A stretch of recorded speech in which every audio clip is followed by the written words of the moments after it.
Scegliere di essere felice.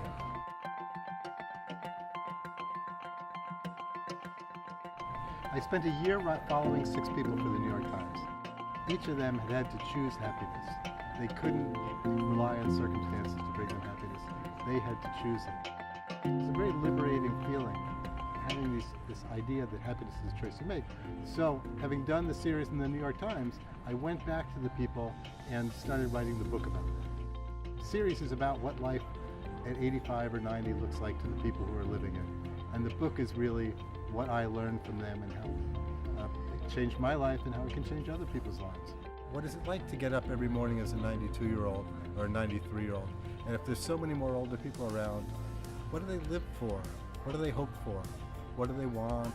Not just what their problems are, although I thought the problems were going to be a big part of the reporting, but what makes life worth living day to day?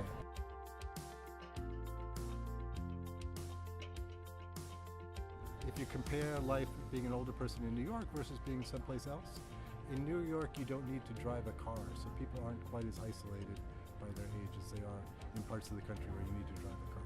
Compared to being a young person, there's advantages and disadvantages. Older people aren't stressed out about their jobs anymore, right? They don't get upset about the traffic. There's a lot of problems that they don't worry about, so in that way it's a little bit easier.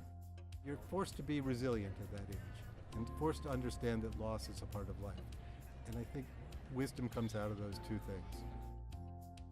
One key word, I think it's gratitude for all the things you have today rather than worrying about the things you don't have.